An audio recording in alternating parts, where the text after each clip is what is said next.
지난 시간에 우리가 살고 있는 이 세상의 기원에 대해 살펴보았습니다. 스스로 존재할 수 없는 세상이 존재한다는 것은 세상을 만드신 하나님께서 계시다는 가장 강력한 증거였습니다. 시편 90편 2절에 이렇게 기록되어 있습니다. 산들이 생기기 전 혹은 주께서 땅과 세상을 조성하시기 전 곧 영원부터 영원까지 주는 하나님이시니이다. 영원부터 존재하시는 분이 없다면 시간도 산들도 세상도 존재하지 않았을 것입니다. 세상의 모든 것은 두 가지로 나눌 수 있습니다. 창조자이거나 창조물이거나 둘 중에 하나입니다. 내가 창조자가 아니라면 나는 창조물입니다. 또한 창조물이 존재한다는 것은 그것을 만드신 창조자가 존재한다는 뜻입니다.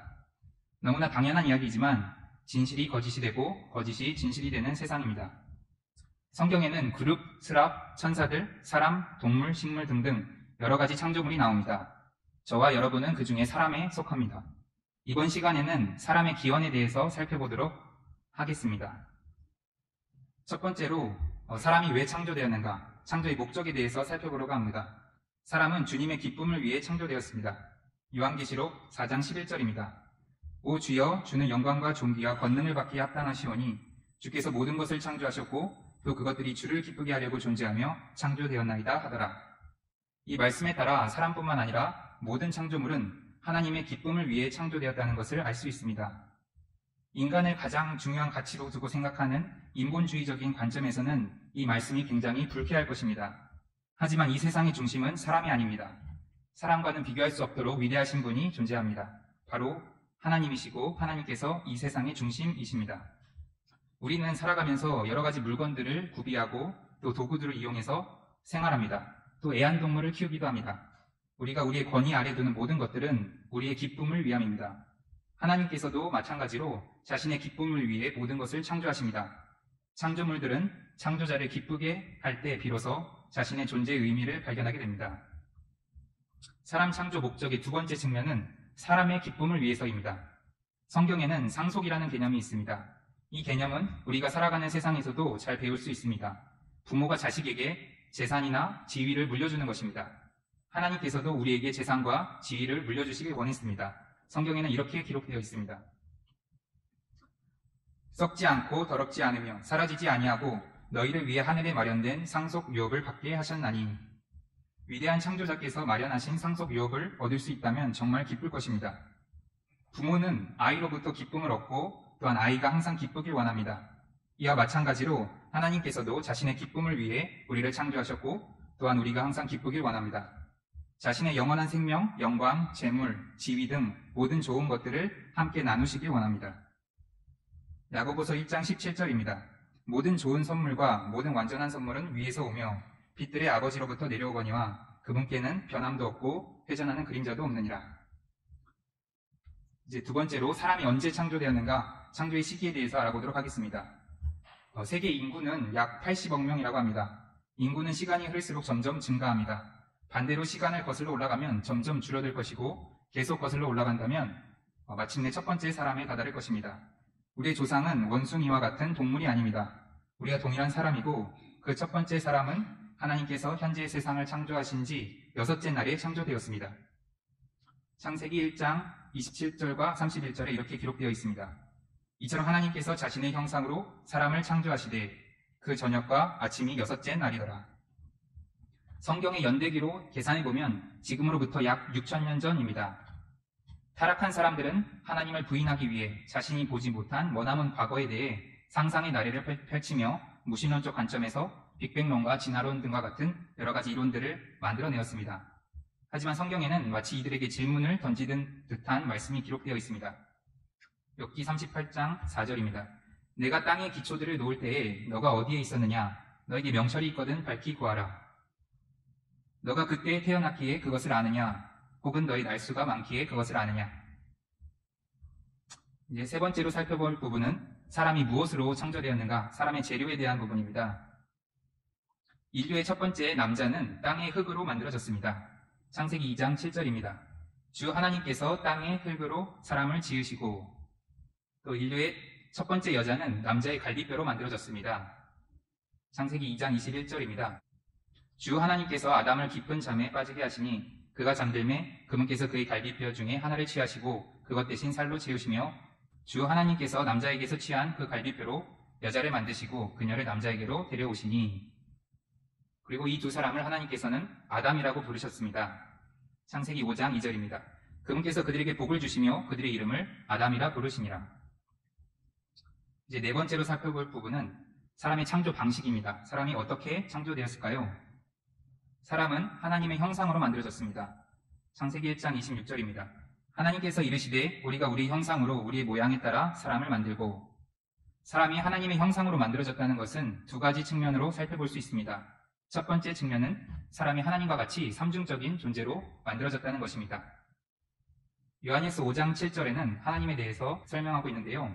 하늘에 증언하는 세 분이 계시니 곧 아버지와 말씀과 성령님이시라. 또 이 세 분은 하나이시니라. 하나님께서는 아버지 하나님, 말씀 하나님, 성령 하나님, 이 셋이 한 하나님이신 분입니다. 이를 흔히 삼위일체라고 부릅니다. 그래서 아까 보았던 창세기 1장 26절에서 하나님께서 자신을 가리켜 우리라고 가리키는 것을 볼 수 있습니다. 마찬가지로 사람도 삼중적인 존재로 만들어졌습니다. 데살로니가전서 5장 23절입니다. 내가 하나님께 기도하여 너희의 온 영과 혼과 몸을 우리 주 예수 그리스도께서 오실 때까지 흠없이 보존해 주시기를 구하노라. 사람은 영과 혼과 몸으로 이루어져 있습니다. 창세기 2장 7절에도 이 부분이 잘 드러나는데요. 주 하나님께서 땅의 흙으로 사람을 지으시고 생명의 숨을 그의 콧구멍에 불어 넣으시니 사람이 살아있는 혼이 되니라. 땅의 흙으로 지어진 것은 몸을 뜻하고 생명의 숨은 영, 그리고 살아있는 혼은 이제 혼을 뜻합니다. 간단히 말해서 몸은 물질적인 세계를 인식하는 기관이고 영은 비물질적인 세계를 인식합니다. 또 혼은 영과 몸 사이에서 중간 매개체 역할을 하며 자기 자신을 인식하는 기관입니다. 또 사람이 하나님의 형상으로 만들어졌다는 것에 대한 두 번째 측면은 사람의 모양이 외형적으로 하나님과 닮았다는 것입니다. 다니엘서 7장 13절입니다. 내가 밤의 환상들 속에서 보는데 보라 사람의 아들 같은 이가 하늘의 구름들과 함께 와서 옛적부터 계신 이에게 가니 그들이 그를 그분 앞에 가까이 데려가니라. 이 말씀에서 사람의 아들 같으신 이는 아까 삼위일체 하나님 중에서 말씀이라 불리는 하나님을 뜻하는데요. 이 하나님을 가리켜 예언자 다니엘은 사람의 아들, 곧 사람과 비슷하다고 묘사하고 있습니다. 요한계시록 1장 13절에 그 일곱 등잔대의 한가운데에 사람의 아들 같으신 분께서 발까지 내려온 옷을 입고 가슴에 금띠를 두르고 계시더라. 사도 요한도 비슷한 증언을 하고 있는데요. 사도 요한이 셋째 하늘에 올라가서 말씀이라 불리는 하나님을 보며 사람의 아들 같다고 묘사하고 있습니다. 사람이 하나님의 모습과 비슷하게 만들어졌기 때문에 사람이 봤을 때 하나님은 사람의 모습과 비슷하게 보인 것입니다. 우리는 진화론자들의 주장처럼 우연히 아무 목적도 없고 아무런 가치도 없이 생겨난 존재가 아닙니다. 하나님의 형상으로 분명한 목적을 가지고 만들어진 특별한 창조물입니다. 이 세상에서 하나님의 모습과 닮아있는 창조물이 두 가지 부류가 있습니다. 바로 사람과 천사입니다. 이 두 부류는 하나님의 아들 혹은 하나님의 아들들이라고 불립니다. 누가복음 3장 38절에 아담은 하나님의 아들이었느니라 이렇게 기록되어 있습니다. 또 하나님께서 사람을 어떻게 만드셨는지에 대해서 살펴보면 하나님께서 사람을 두 가지 성으로 만드셨습니다. 창세기 5장 2절입니다. 그분께서 그들을 남성과 여성으로 창조하시고 남성과 여성 이 두 가지 성 외에는 다른 성이 없습니다. 또한 성별은 창조자께서 정하신 것이지 사람의 임의로 자신의 필요에 따라서 정하는 것이 아닙니다. 이제 마지막으로 살펴볼 부분은 사람이 어디에 창조되었는가, 사람의 거주 환경에 대해서 살펴보도록 하겠습니다. 세계 곳곳에는 너무나 아름다운 자연 환경들이 많이 있습니다. 하지만 첫 번째 사람이 살았던 곳의 아름다움에 비하면 비교도 안 될 것입니다. 하나님께서 친히 에덴이라는 동산을 만드시고 그곳에 사람이 살게 하셨습니다. 창세기 2장 8절입니다.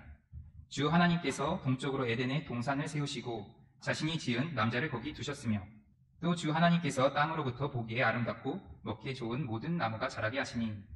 이 당시에는 더위나 추위가 없었습니다.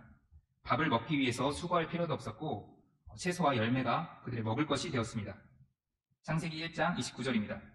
하나님께서 이르시되 보라 내가 온 지면 위에 있는 씨 맺는 모든 채소와 속에 씨 맺는 나무의 열매를 가진 모든 나무를 너희에게 주었노니 그것이 너희에게 먹을 것이 되리라. 이때는 동물들도 서로 경쟁하거나 먹이 사슬에 따라 먹고 먹히지 않았습니다. 독수리도 사자도 송아지도 곤충들도 모두 같이 채소를 먹었습니다.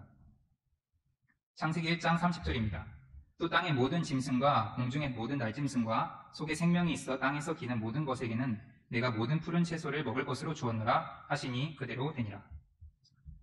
이 당시에 아담이 살았던 모습을 엿볼 수 있는 말씀이 있습니다. 바로 이사야서 11장인데요. 이사야서 11장 6절부터 7절입니다. 이리도 어린 양과 함께 거하며 표범이 염소 새끼와 함께 누우며 송아지와 젊은 사자와 살찐 짐승이 함께 있어 어린아이가 그것들을 인도하며 암소와 곰이 함께 먹으며 그것들의 새끼들이 함께 누우며 사자가 소처럼 풀을 먹으며. 이 말씀은 미래에 있을 예언의 말씀이지만 과거의 에덴 동산에서도 이와 같았을 것입니다. 사람은 원래 아름다운 창조물들과 함께 아름다운 동산에서 평화롭게 지냈습니다. 이때에는 죽음이 없었고 사람이 영원히 살 수 있는 존재로 만들어졌습니다. 지상 낙원이라는 말이 있는데요. 지상 낙원이 있다면 바로 이 에덴 동산일 것입니다. 말씀을 정리하겠습니다. 이번 시간은 인간의 기원에 대해서 크게 5가지로 살펴보았습니다. 인간이 왜 창조되었는가? 사람은 주님의 기쁨을 위해 또 사람의 기쁨을 위해서 창조되었습니다. 또 사람이 언제 창조되었는가? 인간 세상을 창조하신 지 6째 날, 지금으로부터 약 6,000년 전에 창조되었습니다. 세 번째로 사람이 무엇으로 창조되었는가? 첫 번째 남자는 땅의 흙으로 지어졌고 첫 번째 여자는 남자의 갈비뼈로 만들어졌습니다. 네 번째, 사람이 어떻게 창조되었는가? 사람은 영과 혼과 몸, 이 한 사람을 이루는 삼중적인 존재로 만들어졌습니다. 또한 사람의 외형적인 모양은 하나님과 비슷한 모양입니다. 또한 사람은 남성과 여성 2가지 성으로 만들어졌습니다. 5번째로 어디에 창조되었는가? 사람은 창조되고 에덴 동산이라는 곳에 옮겨져서 너무나도 아름답고 생명력이 넘치는 평화로운 곳에서 살았습니다. 근데 이 에덴 동산은 우리가 살고 있는 이 세상과 너무나도 다른 것을 발견할 수 있습니다. 우리가 살고 있는 세상에는 미움, 다툼, 시기, 질투가 있고 추위와 더위가 있습니다. 또한 동물들은 서로 경쟁하고 먹고 먹힙니다. 우리도 밥을 먹기 위해서 땀을 흘려 수고하며 일해야 됩니다. 이 세상은 수고와 슬픔으로 가득합니다. 각종 범죄들이 있고 또한 죽음이 있습니다. 어쩌다가 우리가 사는 곳이 이렇게 망가졌는지 다음 시간에 살펴보도록 하겠습니다.